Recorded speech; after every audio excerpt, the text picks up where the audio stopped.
Hi, welcome again to today's edition of Market Analysis for today, December the 2nd. I'm Giovanni Betancourt, analyst, trader, and operator. The jobs report or the inflation report. The U.S. economy created 263,000 jobs in November, the Labor Department reported.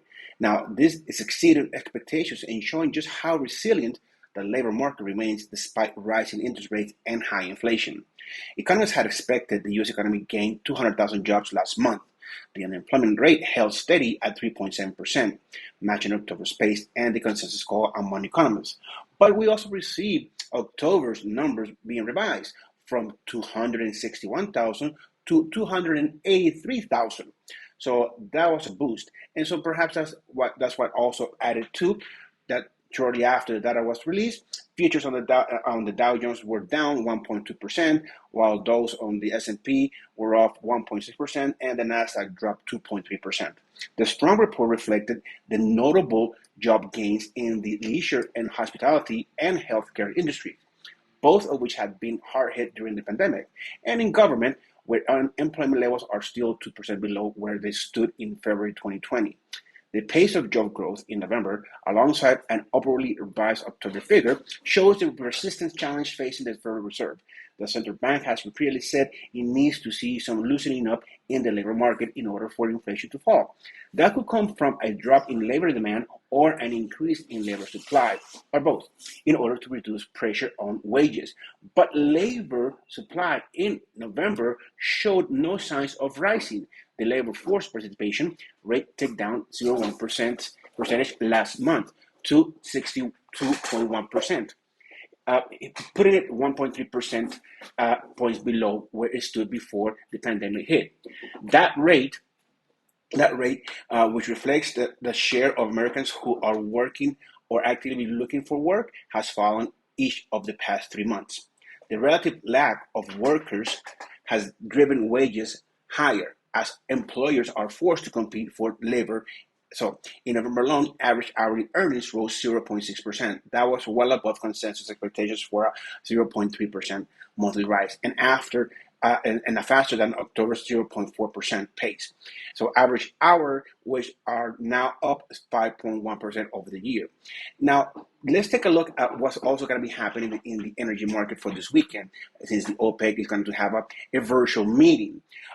Obviously, there's some rumor that one thing that they're going to be talking about is probably a cut in production.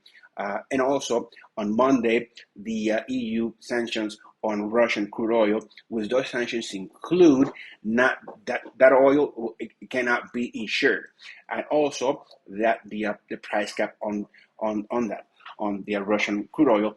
But guess what? Europe has continued to receive crude oil from Russia. So what gives? Now let's see if that information will bring the price of crude oil lower from where they're trading today.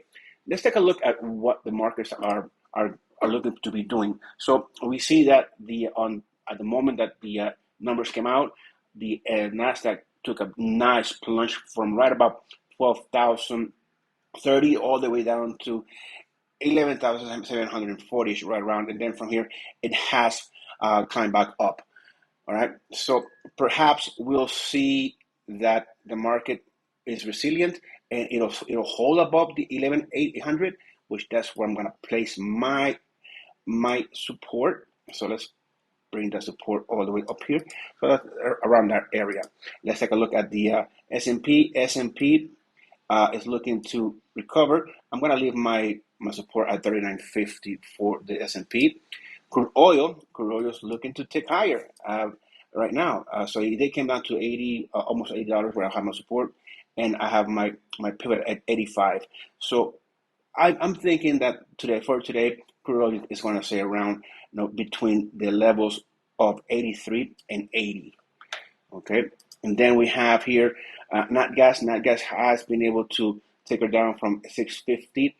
Broken that support, and now it's looking to trade down towards $6. As far as gold goes, gold did reach that 1800 resistance level, which it held, and from here, because of the report, it has dropped down to 1780 and looking to stay around between that area. As far as silver goes, well, silver did had a nice push to the upside. $23 is where it reached at the high, and from there it has retraced and is looking to consolidate. I will assume around 22.50. As far as copper goes, copper has it just really looking to stabilize itself, or really just trade in a narrow range above 370, below 380. Then we have Bitcoin. Bitcoin has really just been looking to bust to that 17,100 resistance level, but it's just not really been able to do so.